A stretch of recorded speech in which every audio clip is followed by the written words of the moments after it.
Ka tira. Aku rau rangatira mā, nau mai haere mai ki tēnei kauhaurangi. Kia ora everyone and welcome to this session, Te Pai Tawhiti, Thinking Beyond the Horizon, with KARL WIXON. Just some quick housekeeping for the session before we start. We encourage you to pop any questions you have in the chat. If you have any questions during the session, please pop them in there. We'll get around to answering them at the end. And also at the top right of your screen, you'll also see a view button where you can change between speaker view and gallery view. So find the mode that is right for you throughout the session. We're very fortunate to have KARL join us today to share some of the thinking he has done into the future.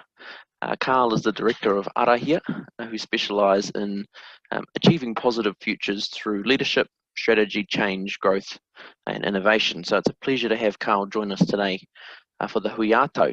E te hoa, nei rā te mihi, kia koe, kei a koe. Over to you, KARL. Tēnā koe te aorangi, kia ora mō tō mihi me tō kōrero whakatau. Tēnei te mihi atu ki a koutou. He uri au o tahu pōtiki. Ki te tautoko hākoro ko Waitaha kā te māmoi kaitahu me moriori. Oku iwi, ko te tautoko hākui ko Ngāti Tua Rangatira te iwi ki Wairau. Tēnei te mihi atu ki a koutou. Hey, yeah, look, great to share some time with you all today. I won't go too long in the bigger pepeha, but greetings to you all. So I originally hail from the bustling metropolis of Bluff in the deep south, but I live up in Heretaunga. So much better weather here today than down there with my whānau. So look, pleasure to share some kōrero with you today, and it's really just some thoughts. As was said in the introduction to me, my background's a creative one. I'm out of a design background. I've worked across just about every sector of design you can throw a name at, and now work at the kind of strategic end of creative. So the kaupapa that has carried me through that, and if you Googled me and found my website, you'll see a little mantra that says, designing futures and making shift happen. So that sort of kaupapa carries me into heaps of different territories. If you line up all those, usual divisions under iwi runanga, like fisheries and agribusiness, and so the commercial side of things, as well as hauora, social services, te tai ao, mahi toi. I've kind of run amok across the whole gambit over the last 30 years. So what I want to share, I guess, today, and I've sort of dabbled in and out of the education sector, firstly as a tertiary lecturer in design, then dabbled in and out guest lecturing, program development mahi for Te Wānanga Aotearoa, spent some time on Te Mana Whakahaere, the Governing Council of Te Wānanga Aotearoa, sitting on school boards, advocating wherever I can, and I'm currently one of the members of the Interim Establishment Board for Workforce Development Councils for the review of vocational education. I'm sitting on the one there for culture, creativity, recreation and technology. So that's a bit of context perhaps. So most of my mahi is always thinking about the future and how we carve out better space and better place and better outcomes for Māori. So what I'm going to share today, I guess, is a wee bit of thinking about that, that I think in my mind has some relevance in terms of the educational fabric and in terms of creating great rangatira of the future with our tamariki and rakatai. So I'm going to share screen and lead through a bit of a presentation and then invite some conversation at the end. So I see at least one of my whanauka there related to the Sterling whānau down in Bluff. Kia ora, and to the rest of you from all your various waka. Tēnā te mihi atu ki a koutou. So here we go. Find my screen. So yeah, look, this presentation is coined Te Pai Tawhiti, thinking about those beyond the visible horizon into that future horizon. Ko Te Pai Tawhiti whaia ki a tata, ko Te Pai tata whakamaua ki a tīna. So I want to sort of use that as a point of reference about what I'm going to talk about. But the other part I want to talk about is my deep southern roots. I'm out of that mutton birding gene pool. So this motu here called Potama sits off the southwest cape of Rakiura. It is where I went for 2 months every year as a child right through my schooling years. And it is the place I would consider to be probably in terms of formative for me. That's sort of my puna mātauranga, my kohanga reo, my kura kaupapa, my wānanga, for at least those 2 months of the year when I wasn't at school, and then went back to mainstream education for an education. But I'd consider most of my learning that I did that was more formative in who I am and what values I hold, and some of my other knowledge. This is where it occurred. So I want to talk about that a little bit in two contexts. So up there, one of those images with all those little whare houses, the green one there on Potama Island. But what you're seeing in that corner too is my cousin who did a zoology PhD on the TT, marrying up mātauranga Māori, mātauranga Taiao around the TT and zoological science. But anyway, that's a tracking map. And it shows you the hikoi that TT does 60,000 kilometres every year around the perimeter of the Pacific. So I always used to be enamoured by the idea before a whai kōrero that you stand up and say ka tangiti TT, ka tangiti kākā, tāhangi kui kuau. And one of our paua described that to me at one stage, because to me it was just some cool words, but he described it to me at one stage like this. He said, well, when we stand up and say that, and we refer to the tangi of the titi, it's because it's this Pacific explorer. It does this 60,000 kilometre hikoi around the Te Moananui Akiwa, and when it comes back, it carries the kōrero of the moana. It tells us what's going on around the Pacific, and that's very true, because when those birds come back, their numbers, their condition, what's in their puku, all of that stuff tells us a lot about what's going on out in the wider Pacific Ocean that we cannot see. Then he said, you know, the ka tangi te kākā is that chatter of the forest. It's that gossip and the conversations going on in the forest at home. So when we stand up and say ka tangi te titi, ka tangi te kākā, we're saying we've listened to everything out there beyond the horizon and tuned in and read the tohu, and we've listened into the forest, we're tuned in there. So hey, now we can speak, we're equipped to stand and speak. So kind of, to me, that's very analogous to that kōrero around te pai tawhiti, te pai tata, about the vision beyond the visible horizon and that vision to a visible horizon. So for me, growing up, going down there doing that mahinga kai, and this is my my late father on the right here, and one of my boys, learning from him is also, I guess, this phenomena it's one of these places, particularly mahinga kai, where we've still got that intergenerational knowledge transfer going on. It's been going on for at least estimates here, it's been going on for maybe 700 or 800 years on these islands. So and I guess why that's important is obviously looking at learning within a whānau fabric. And the fact that it was intergenerational here is quite pragmatic, that that you're taught by your grandparents, because the Pākeke were the most productive workers. So your baua, your kui, they're the ones who did the teaching of the mokopuna, because they had the time. So a knowledge transfer system of every second generation, alternating generations, quite effective. So this is my kids, this is a decade ago now, these images of my kids learning off my father.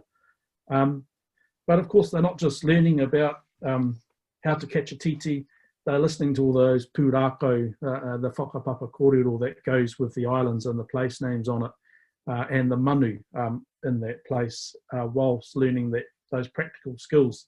So they've got sort of, the learning is both that te kauairunga, te kauairaro. They're getting that atua derived and tupuna derived more esoteric knowledge at the same time as getting quite pragmatic and very, very practical knowledge about harvest and processing. But also learning some of these kupu that go like these this flax thing that's carrying these birds over my father's shoulder there. The name of that is a hui, which it took me a while to work out. Oh yeah, gathering of birds, of course. So there's a lot of learning goes on in here by osmosis at a very young age, and you develop high proficiency very quickly, very young, through that kind of learning model and specialised transfer of knowledge. Sort of a model that doesn't fit in our education system, but one that continues to adapt and change with technology and things.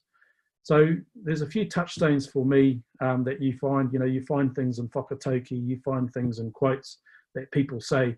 One for me is some years ago, I had the opportunity to sit in kōrero with Uncle Tiffany and asked him for his description of Māori culture. And this is one of the things he said, that we come from a culture of rapid adoption and dynamic adaptation. I kind of love that because, and I guess why I love that is at times I find we constrain ourselves from innovating by a sense of what's tika or what's true or what's traditional. And what this says is that actually our tradition is one of rapid adoption and dynamic adaptation.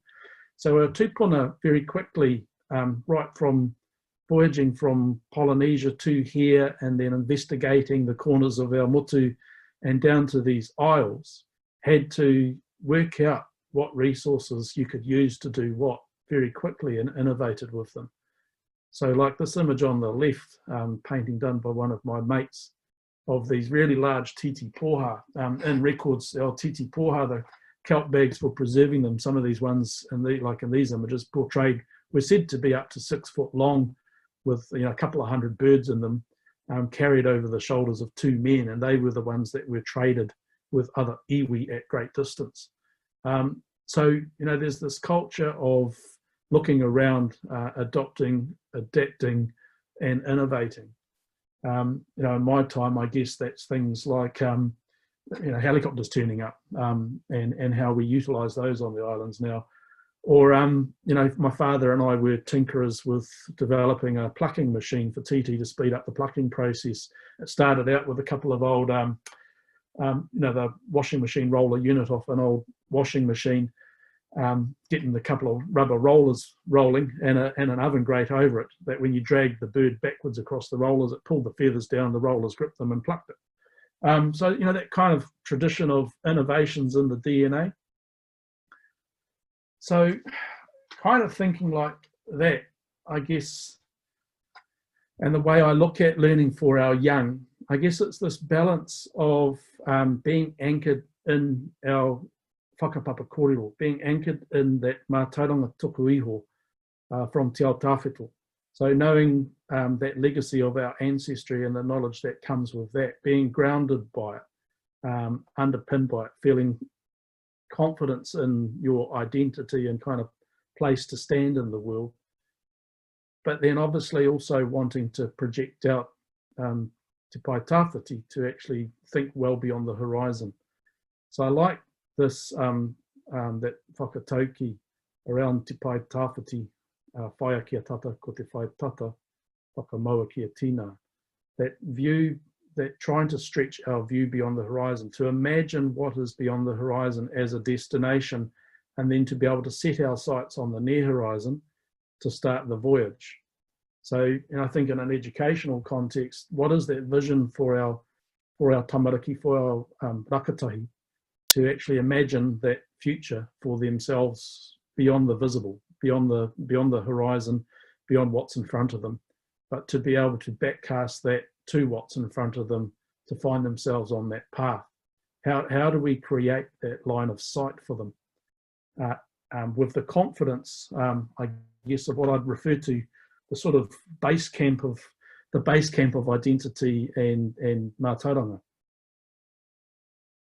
So I guess to putting that into practice. So that's those kids of mine 10 years ago. Samuel Kifa, Sarah Kahurangi, Harry Kahu. This is them today.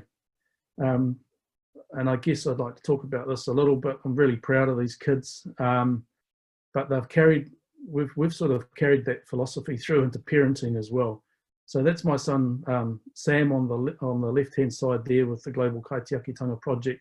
Last year, he was the Young Rangatahi Entrepreneur of the Year in the YES program. His project drew on that mātauranga taiao, that mātauranga from our tupuna, around the use of the titi poha, the kelp, the rimurapa kelp bag. That was our poly bin, it was our vacuum seal bag, it was our food storage bag, and our freight bag. So he used biomimicry of emulating the cellular structure of rimurapa to 3D print an alternative to polystyrene bins using biopolymers that can be fully ground up and reconstituted.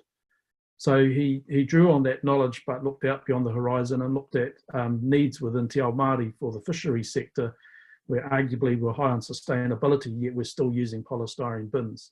So that's, I guess, an example of joining Te Pai Tawhiti, underpinning it with that mātauranga tuku iho, but setting out a course in front of him.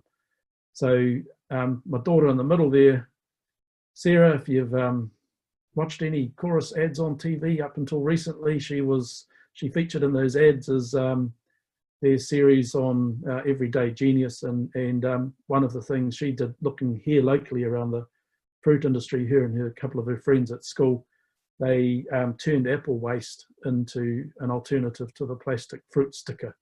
So they came up with a warm water soluble, edible, biodegradable alternative to plastic fruit stickers using apple waste. My son on the far right, 16 years old, different kid, but he's designing rockets. He's obsessed with rockets. School's an interruption in his rocket obsession. He's connected in with Peter Beck and Tawapata South Incorporated out at Unenui Station on Mahia. So the point with all of these kids is that philosophy of fostering their passion, setting their sights beyond the horizon, but finding points of connection that enable the pursuit of the near horizon. So like Harry there, the rocket kid, right from when he was at primary school age, drawing wacky aircraft, we said, hey, let's send your design to Boeing. And we Googled and found the head of design at Boeing. We sent him his drawing, and lo and behold, the head of Boeing Design answered and encouraged and said, hey, I don't think we're ready for your aircraft design yet, but we need young men like you for the future of our aviation industry. And they got into an email exchange that lasted about 3 months, which absolutely inspired that boy to continue his pursuit and passion. So, and I guess it brings me back to thinking about our school environment and the education context. And what is it we're trying to instill in our tamariki rangatahi? How do we prepare them for the future, and what are we trying to foster in them? Education is one part of that picture, but it's a picture that people lean on quite heavily, and I think it almost expect too much of to develop the full person. So I've kind of distilled some of this down to thinking about aptitude, attitude, and altitude. So like, how do we make sure we're aware of their aptitude, their natural talents? How do we foster that passion and natural talent? How do we develop their attitude, their self-belief, their values? So those principles, like my kids going down mutton birding, one thing they learnt was actually what the hell kaitiaki, being a kaitiaki actually means in quite a pragmatic way, and a value that they carry with them for life. So how do we foster those attitudes? And altitude, how do we elevate it? How do we elevate their vision, their aspiration, their thinking? So I've been stewing on this a bit late because I get involved in the kids' schools. I sit on the boards, I've chaired some of the boards, but I quite often go back into mentor or kōrero with tauira Māori in the schools and try and work with staff to foster this idea about, our reo, our tikanga, some of that mātauranga is, to me, is like establishing a base camp on which they have the confidence to then explore. But how are we fostering that exploration? How are we joining the dots for them? How are we giving them a line of sight between their aspiration, passion, and opportunity? And I guess I love this quote from Marion Wright Edelman, you can't be what you can't see. And most of what our kids want to be is not visible in school. Most of it is visible outside or visible through networks and connections. So in my case, I've been lucky, I guess my kids have been lucky for us to do that for them, to create lines of sight that drive, that fuel that passion, that allow them to exercise their aptitude, build self-belief in their attitude, and elevate their aspiration, elevate their altitude. So again, quite a simple principle, but again, it sits there in that whakataiki. Ko te pai tāwhiti whaia ki a tata, ko te pai tata whakamaua ki a tina. So seek out that distant horizon. Pursue, and in doing, once that's established, set your sights on that near horizon and pursue it, and then bind the two together. Quite a deliberate thing about how do we make those connections for our kids. Anyway, that's I guess it's a one-liner thought to share, but it's something I'm quite passionate about. Is how do we step in? How do we create an environment that develops that line of sight for our tamariki rakatahi, aligned with their passion and aspiration, that makes visible the connections and provides a pathway and some senses of reality, of achievability, because they're connected into the fabric, in the worlds they want to enter. And they get a line of sight to actually the opportunities within Te Ao Māori that exist that they probably don't know of, and that actually many teachers don't know of because they're outside of a school's worldview and networks. Nō reira, tēnei te mea atu kia koutou. It's my kōrero, sharing really a bit of a whakaaro, but I'm really, really interested to pick up some of your threads around this kōrero and thoughts. I haven't been looking at the chat thread, sorry, while I'm presenting, so I'm just scanning through some of that now. But kōrero mai, pātai mai. Good. Thanks very much for that, Karl. Have we got any questions for Karl that people would like to just turn your mic on and ask Karl questions? We have had one pātai asking about whether you could do a Zoom hui with a kura. Always. And how they go about doing that, or get in contact with you to do that. I'll stick my email on this thread, eh? Cool. How do I do this? These are all send chat to everyone. Yeah. Karl, while you're doing that, the last presentation I was party to was with Richard Tawhiti Jeffries, and he was talking about Māori business, and he talked about imagination versus knowledge, and the whole area of the imagination is what's taking now and building on your whole part about aptitude and attitude and moving forward. So they link together really strongly. He was talking about Māori business, but for you, I mean, you've obviously been very successful in raising the aspirations and imagination of your children. What are the strategies you've used to do that? Yeah, well, I guess, like I said, one thing is we've always made sure that our kids know their whakapapa, that they've walked our whenua, that we've shared that whakapapa kōrero and pūrākau, that they've had their hands on their culture.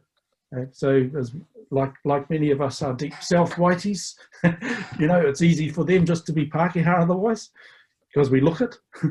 So, to make sure that they're really grounded in that they value it, that it warms them, that they're proud of it, that it nourishes them, that it gives them a sense of identity and stability. Like I said, that to me, we've got a sound base camp. If you've got a sound base camp, you can afford to be an explorer, because you've got something to return to. It's hard to be explorer when you've got no base camp, eh? So that's one dimension of it. But then it's those stretching and aspirational conversations and comments. So for me, like when I was being raised on that titi motu, neither of my parents finished school beyond 15. They didn't do school C, nothing like that. The first house I lived in Bluff literally had a dirt floor. It was hard packed like concrete, but it was broomed every day, one bedroom. So humble beginnings, but the normal conversation in our whare from then to us was when you get your degree. So we were raised, going, oh, when I get my degree, and so we all did. The conversation I now have with my kids is when you start your business. Yep. Right. So just the simple use of language to instill self-belief and elevate aspiration in, you know, in every just think about this. Every dialogue you have with one of our tamariki or rangatahi has the opportunity to empower, inspire, enable.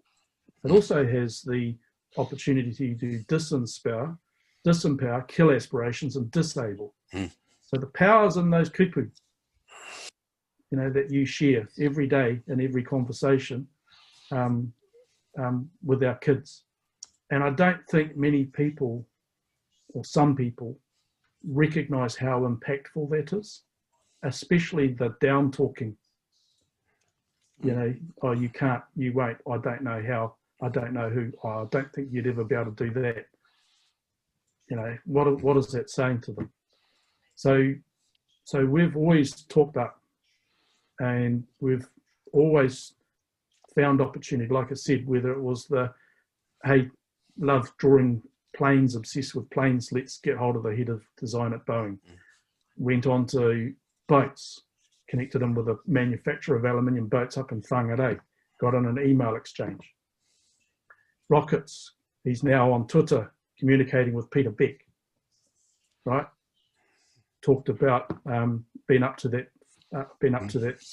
location, making that vision real, connecting them with something tangible, somebody explicit who they can talk to, who inspires, and like I say, it's having that firm line of sight between their passion and opportunity or reality, so that it's believable, it's doable, it's reachable, it's attainable, it's not invisible, it's not mystical, it's not out there somewhere, it's actually within your grasp. Fine. Any other questions from anyone else?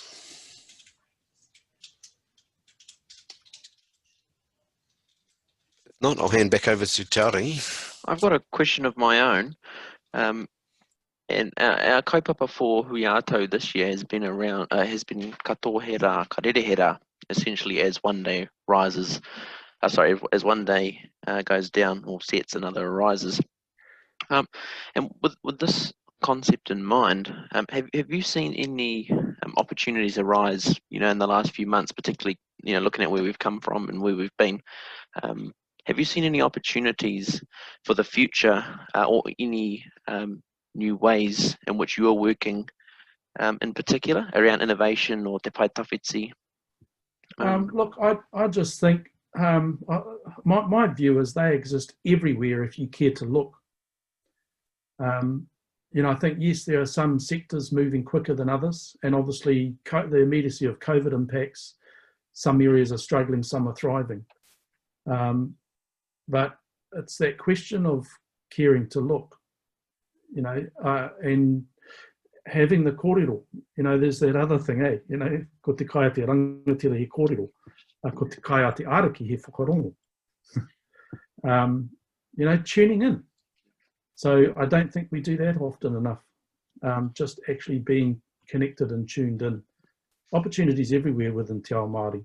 So there isn't anywhere I can look within the Te Ao Māori fabric where there isn't scope for innovation and dynamic, vibrant things happening. It's just a question of whether you're connected with it and know where to look or who to connect with. So to me, that ability to connect is the biggest thing. You know, innovation comes from, what are they, you know, that old saying about necessity is the mother of innovation, but I reckon frustration's the father. So, you know, and we're frustrated all over the place. So what does that mean? There's always scope for better, new or different and better. So if that's your KARL, you'll spot it everywhere. Yeah. You just have to be looking with that lens on things. Cool. Awesome. O tēnā rā koe, KARL, mō i whakawātea i a koe i te rānei, ki te hui topa kia mātau ako panuku, me te rangatira hoki o ngā kōrero, me ngā whakaaro ko whakatakotoria e koe. thank you very much, Carl, for taking the time today to kōrero and set down your ideas and a lot of the work you've done in the past, and how proud you must be of your children and where they're heading. Yeah, it's been fantastic to listen to you, and I'm looking at the chat. Everyone else has really enjoyed it as well. So thank you very much. Don't forget, karema, to rate the session in the hōtaka of the Ako Panuku or the Hui Atau app.